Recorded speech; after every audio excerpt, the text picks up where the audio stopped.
Hello बच्चों, आज हम पाठ 3 पढ़ेंगे। कहानी उपहार।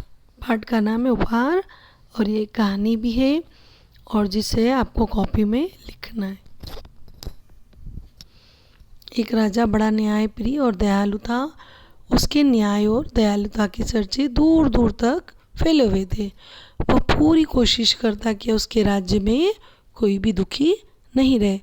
अतः वह समय समय पर राज्य के कर्मचारियों को अपने राज्य का जायजा लेने भेजता रहता था और किसी को भी कष्ट नहीं हो, यही वह संभव प्रयास करता था। वह चाहता था कि मेरे राज्य में कोई भी दुखी न रहे। कभी कभी उसे ऐसा लगता कि मेरे कर्मचारी काम चोरी कर रहे हैं और ज़रूरतमंदों को सहायता नहीं पहुंचा रहे, तो वह खुद कोई न कोई युक्ति भिड़ाकर रास्ता निकाल लेता। एक बार राजा के बेटे राजकुमार का जन्मदिन आया तो उसने पूरे राज्य में ऐलान करवा दिया कि जो मेरे बेटे के लिए सबसे अच्छा उपहार लेकर आएगा उसे मैं 10,000 स्वर्ण मुद्राएं इनाम में दूंगा। इस बात को लेकर पूरे राज्य में हलचल मच गई। हर कोई सुंदर से सुंदर उपहार लाने में जुट गया। बड़े बड़े सेठ साहूकार ने सोने चांदी के सुंदर खिलौने अन्य चीज़ें बनवाना चालू कर दी। बहुत से लोगों ने राजकुमार के लिए नए नए कपड़े भी सिलवाए। सभी की यही कोशिश थी कि उनका उपहार सबसे सुंदर व सर्वश्रेष्ठ हो और उन्हें इनाम मिल जाए।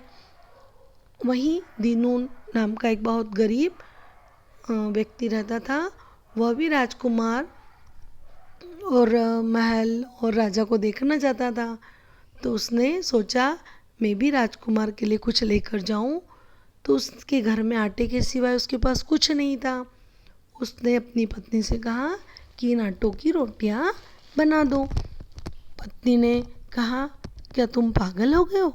हमारे जैसे गरीब की रोटियां उनके कुत्ते भी नहीं खाते। लोग तो सोने चांदी हीरे मोती इससे बनी वस्तुएं लेके जाएंगे, तुम्हारी इन सूखी रोटियों को कौन पूछेगा? तब दीनों ने कहा, अरे भाग्यवान, यह तो मैं भी जानता हूँ, समझता हूँ, लेकिन उपहार के बहाने मैं भी तो राजा और राजकुमार के दर्शन कर लूँगा, उनका आलीशान महल भी देख लूँगा। तभी दीनों की पत्नी ने सारे आटों की रोटियां बना दी। अब दीनों उन्हें पोटली में बांधकर महल की ओर निकल पड़ा। रास्ते में उसे चलते चलते एक भिखारी मिला जो भूख से बहुत कमज़ोर हो गया था। तभी दीनू को उस पर दया आ गई और उसने सोचा, यह इतना भूखा है और कमज़ोर भी हो गया है, क्यों ना मैं इसको कुछ 4 रोटी दे दूँ, तो क्या फ़र्क पड़ेगा। उसने उसमें से 4 रोटी निकाल कर उसको दे दी। वह रोटी देकर भिखारी इतना खुश हुआ कि उसने दीनू को ढेर सारे आशीर्वाद दिए। अब वही आशीर्वाद लेकर वो आगे बढ़ा तो उसे 2 कुत्ते दिखाई दिए जो कि कचरे के ढेर से कुछ खाने के लिए ढूंढ रहे थे। उनका पेट भी बहुत चिपक रहा था। तब दीनू को उन पर दया आ गई और उसने 2 रोटियां उन दोनों कुत्तों को दे दी। उसने सोचा, क्या फ़र्क पड़ेगा, मेरी रोटी वैसे भी कौन पूछने वाला है। तब उसके झोले में अब कितनी रोटी बची? 3 रोटी बची।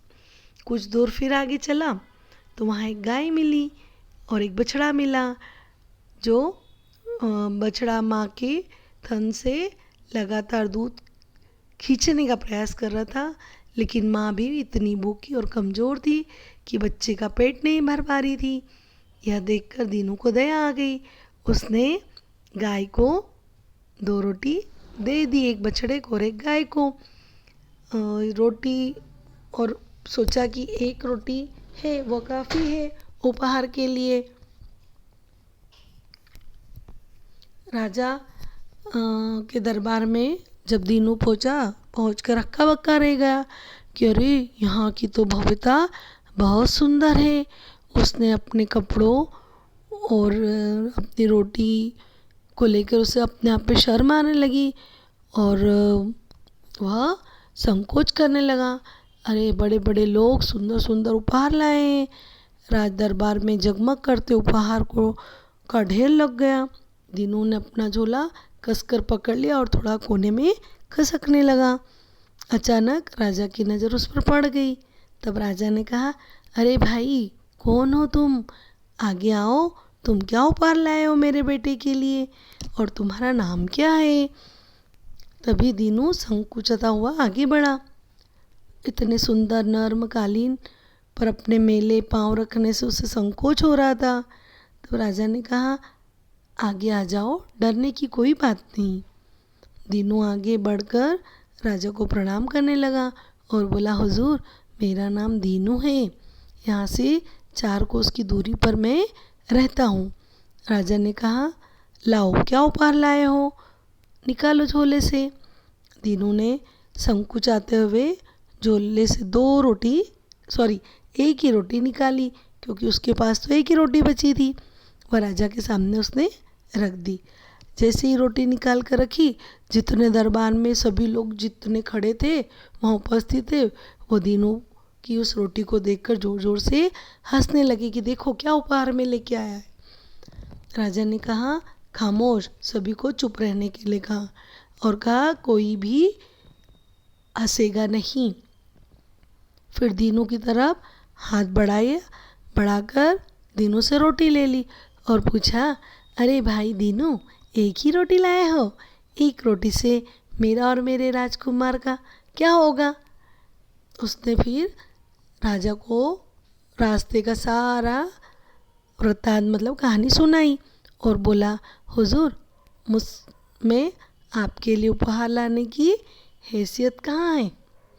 यह तो मैं जो मेरे पास था वही मैं लेकर आया हूँ, ताकि आपके दर्शन कर सकूँ। रास्ते में ज़रूरतमंदों को मैंने रोटियां बांट दी।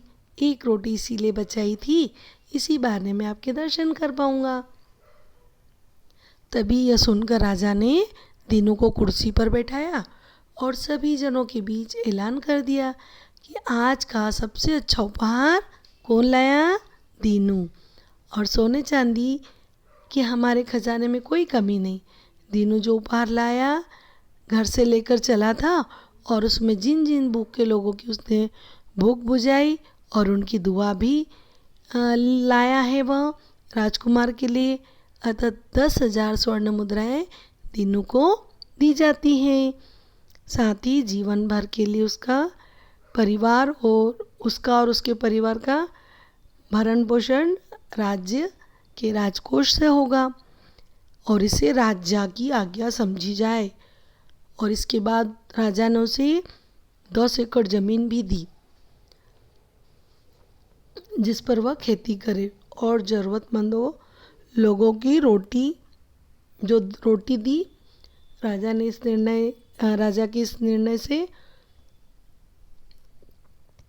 सभा में उपस्थित सभी हस्तप्रभ और आश्चर्यचकित रह गए।